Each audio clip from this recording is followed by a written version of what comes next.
So here's what's freaking out Hollywood right now. OpenAI just dropped Sora 2. And this thing can literally make full movie scenes from text.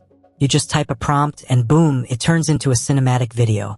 But here's the catch, it's skating dangerously close to copyright chaos. When OpenAI launched it, they told studios, hey, if you don't want your characters used, you've got to opt out. That set Hollywood on fire. Big studios and the Motion Picture Association slammed OpenAI, saying that's not how copyright works.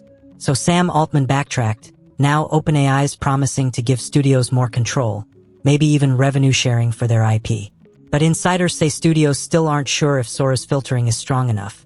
Because yeah, people are already finding sneaky ways to make lookalikes of Superman, Batman, even Garfield.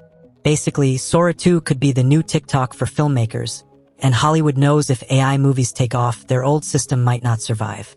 This is just the beginning.